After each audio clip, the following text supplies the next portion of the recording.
Okay, I'm Rickard Friberg, and here we're going to go through one exercise from chapter 6 in my microeconomics textbook to see how compensation can be used to change compensation and price changes can be used to impact consumption patterns.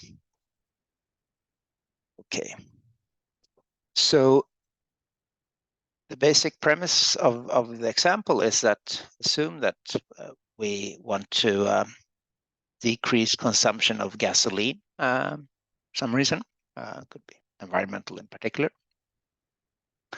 We also want to do this, so higher prices would lead to less consumption.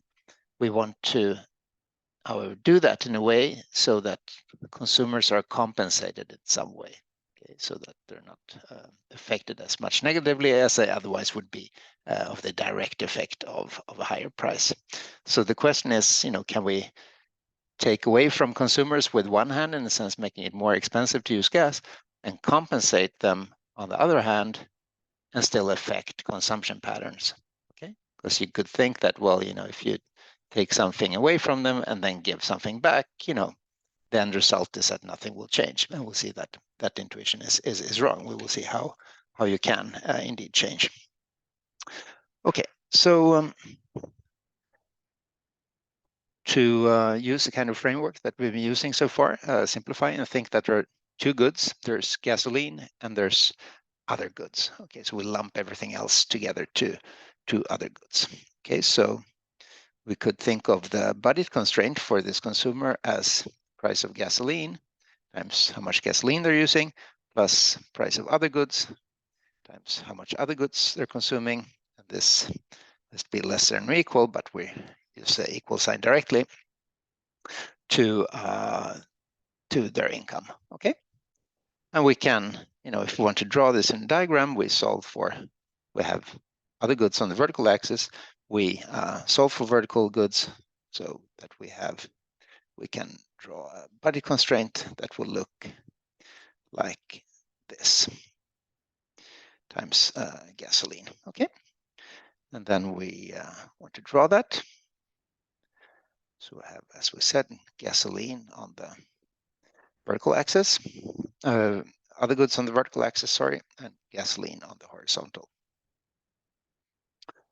Okay, we draw the budget constraint like so, and so this is a budget constraint. And what's the slope of this? That's minus PG over PO. Okay. This consumer will have some optimal consumption given by the point of tangency between the indifference curve and the budget constraint. So this is an indifference curve.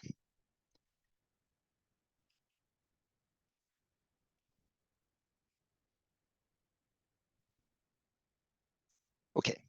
Now assume that we want to make it, want to raise the cost of using gasoline. I want to make it more expensive to decrease consumption. So we could do that by making gasoline more expensive, like that. So here we would have budget constraint, now only say BC, with BC as in budget constraint, with slope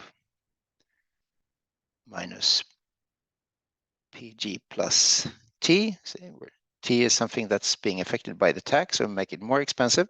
It's going to be, if you want to use more gas, you need to give up more of other goods than you would at the lower price. And this individual would end up at a indifference curve that's lower, consuming less gas, but presumably less satisfied with the state of affairs. If we disregard environmental concerns, just focusing on their own private consumption, they would be on a lower indifference curve, and it's less less satisfied with the state of things. Now the question is, can we compensate them in some way and still affect demand? Yes. So let us first note that what's the intercept here? Well, that's I over P0. Now assume that we compensated the individual. We know that transfers of income, just give a consumer a lump sum, that will be associated with a parallel shift of the budget constraint. So let's consider such a shift. And let's consider a shift such that it's parallel to the